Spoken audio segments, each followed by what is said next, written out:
On today's show, Arena's in trouble. Enough said. Roll the intro.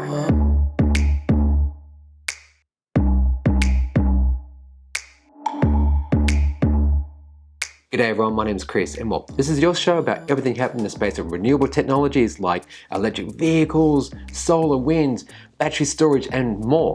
If you're new, consider subscribing, it seriously does support the channel. If you're one of my awesome patrons such as these guys up here, like Angelo, Ashley Hill, Ray Johnson, Tess from the Gong and our newest member, MN ICT Specialist, thanks to you guys and all the other guys over at Patreon who are supporting me as little as like a coffee per month. Go check it out. Over there you get like behind the scenes content, early access, polls, news pieces that you just don't always get here.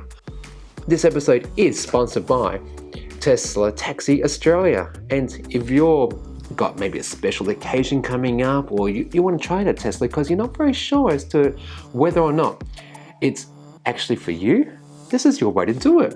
You can hire in Queensland, New South Wales, ACT, Victoria and Adelaide, and use my referral code down below to save yourself a little bit of money. Okay, now with that out of the way, let's get into some very important news, and this one, I want you to buckle up, peeps. Arena was established by the Australian government on the 1st of July in 2012 to improve the competitiveness of renewable energy and technologies and increase the supply of renewable energy in Australia. Arena has been essential in bringing the cost of renewable energy down. To date, they provide additional funding to companies to the tune of $1.4 billion and with a market value of $5.4 billion.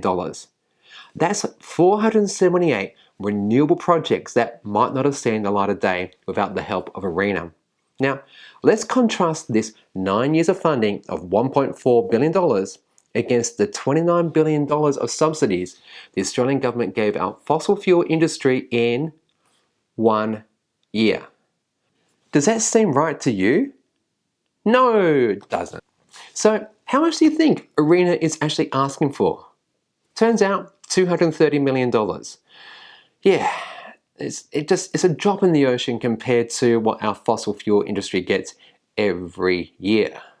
At the time of recording this episode, there's still been no announcement as to whether or not they've got their continued funding. But honestly, if you know a politician, if you can write to them, get on social media. This is significant, it's very important, it's about our energy future, and yes, this is how we're going to get there, folks, through the help of Arena. AGL, yeah, these guys. They announced a big battery, I spoke to it last year, but now they've announced the expansion of this project to 1,000 megawatts. Yeah, this solar farm located in Queensland has now got a 15-year deal for, to start off with, a 100 megawatt, 150 megawatt hour giant battery. That's kind of like the size of the Hornsdale battery version 1. And this next phase of it, I'm going to mispronounce this, apologies, the Wandone solar farm will be built with capacity to grow to as big as 1,000 megawatts. Let me put that in context. That's the same size as a coal power plant like the Loy Yang Plant B in Victoria, or it's actually a quarter the size bigger than Kogan Creek in Queensland. If built, it will be the biggest in the country. Alright, let's get into a little bit of mail. And last week I put out the Ego line trimmer video, which it's going to need some love. If you watch this show and you haven't watched it, can you do me a favor? Go watch it and share it on your socials, because that one little segment there where I did the epic footage of cutting some grassland area in a field, between the shooting and editing, that was just 2 hours for 6 seconds of video. So that wasn't a good investment in my time, but my gosh, I laughed. Even my wife laughed, and my wife doesn't like watching my videos, so if she laughs, that deserves a share on social media, doesn't it? Doesn't it? Anywho, so Tesla Cybertruck wrote, excellent electric product review, putting in the work for the EV solar enviro education. Yeah, thanks for that, dude. I really do appreciate it. And yeah, again, a share on your socials would be much appreciated. Last Monday on the news show, I put in a new segment and that was called FYI, and well, feedback on it was really encouraging, and well, here's some of those comments. Miss, how many are around battery electric vehicles? Range anxiety, charging times. For a start, love that Nikki from Transport Evolved said, the best way to cure range anxiety is to own a battery electric vehicle. Yeah, absolutely great idea. And one of the videos which I hope to get out to you very soon is around charging an EV. A little bit of a tongue-in-cheek thing around some of the misinformation about you've got to have three-phase power to your house. Plugging in will actually take down the power on your street. Garbage like that we've all seen. So yeah, watch out for that. Last week I reported on how VW said that if they didn't move fast enough, they could end up being the next Nokia. Well, my analogy was Kodak. And well, David Pern writes, Fairfax said the internet was no threat. Toyota could be the Fairfax of the old auto world. Yeah, absolutely. And well, Brian White, he wrote this. Yes to FYI. Why can't we just have a mega pack for each suburb? It lets unused energy could be saved to support local homes. And no more expensive interconnector. Well, yeah, like seriously, after that news article and my response to him was basically, hey, doing this interconnector which was costing $1 billion or so. The distance between New South Wales and South Australia meant that for every kilometre of this interconnector, it was actually worth $1.6 million per kilometre. Now, context, right? South Australia, which is building out the world's largest virtual power plant using Tesla Powerwalls, okay? So each of those Powerwalls is about 14 kilowatts in size, or 13.5 kilowatts of usable energy, but for simplicity here, I've gone with 14 kilowatts, okay? To date, they've installed 1,100 of them at a cost of $11 million, okay? Now, how much energy do you suppose that is? That is 15.4 megawatts or 15,400 kilowatts of power, okay? Now, I'm very unsure as to what these high voltage lines actually carry energy-wise or power-wise. I'm not very sure it's power energy on those high voltage cables. Correct me, you'll tell me the answer, I'm sure of it. But nonetheless, it does put it out there, doesn't it?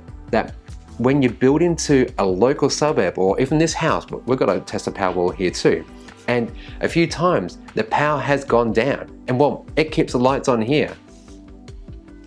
Do we need interconnectors in our future?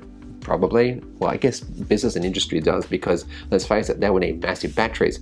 But I think for home use, governments should really supporting the installation of batteries, because well, we have a lot of solar in Australia and most of that's on our homes. So let's just shore up our own supply first, first principles.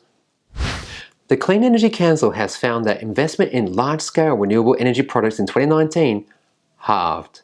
This once again highlights the issue for operators around, well, their struggles to get their hardware connected to the national grid, and well, the uncertainty around energy market regulations and well, targets. To illustrate the difference between the 2 years, in 2018, a total of 51 projects were approved, whereas in 2019, just 28. And this is where the government misses out, both employment opportunities for people, as well as taxes that gives them money to do things really awesome with. So how much was the gap? Well, about $5 billion. Kind of weird then that, like Scott Morrison said last week, that Australia has got record levels of renewable investment. Okay, that can only mean one thing. Promises is a segment that I do on this show about what our politicians are and, well, generally not doing in the space of renewable technologies, policy, and more the like. And it doesn't matter what side of politics they're on, if they say something stupid, they're going to get on this show. So today, it's Scott Morrison's turn. And, well, he's been here before, hasn't he? This last week, he announced in a deal with the New South Wales government to support gas power, as it is a transition energy supply that, wait for it, the announced package will help emission reductions. Do you hear the oxymoron right there? I do. Anyway, no, rather, it's more like a deal with the devil. So, on the one hand, we'll get some renewable energy assets out of this. Great. But conversely, you'll see the increase of supply of coal to the Mount Piper coal-fired power station, as well as expanded gas production operations in New South Wales to the tune of 70 petajoules or 70 billion megajoules for those used to seeing their gas bills at home. Mind blown, right? 70 billion megajoules. Honestly. So, that's a lot of gas. Yeah, it is. Now, I want you to keep this number in mind as we delve into this further. The real issue I have with this is that the gas deal is in relation to the Narrabri, I think I said that correctly, coal seam gas project. Now, did you want to have like a gas generator near your home, knowing that to get it, they had to extract it from coal deposits, typically about 300 to 600 meters underground. You see, during the formation of coal, large quantities of gas are generated and stored within the coal on its internal surfaces. And because coal has a large internal surface area, it can store up to 7 times as much gas as conventional gas reservoirs. That's of like an equal rock sort of volume. So, coal seam gas is held in place by water pressure. To extract it, wells are drilled down through the coal seams and water pressure is reduced by extracting some of the water. This releases natural gas from the coal. The gas and water are separated and the gas is piped to compression plants for transportation by gas transmission lines or however they want to do that. So you've got water and gas waste going everywhere. Sounds like a good idea? No, it gets better. In some cases, hydraulic fracking, they call it fracturing, but we all know it as fracking, is used to extract coal seam gas, where they inject under high pressure a mix of water, sand and chemicals into the earth, into the coal seam to widen existing fractures and create new ones. Great, so now you're destroying our subsoil and surroundings, creating air pollution and contaminating water and using toxic chemicals in the whole process. This sounds really, really good, doesn't it? Wait. It gets better. Okay, to add insult to injury, during its capture, transit and, insensible loss, natural gas, which is, a fossil fuel, is 34 times stronger than CO2 at trapping heat over a 100-year period and 86 times stronger over 20 years. In a government's paper by the Office of Chief Economist in 2018, they forecast that the fugitive, that is like the gas that escapes during the extraction and industrial emissions during its processing, contributed about 5% of Australia's carbon dioxide emissions, okay? And by 2020, it's estimated to be about 7%. Oh my gosh, I guess Scott Morrison had some targets to keep with his buddies. Yeah, maybe. So, Scotty, how in the one sentence can you use natural gas and emission reductions? And P.S., here's a little helper from Giles Parkinson from Renewable Economy, that links below. You said in this recent announcement that supporting coal and gas plus, renewables, there is no credible energy transition place for an economy like Australia. In particular, that does not involve the greater use of gas as an important transition fuel. Yes, you do.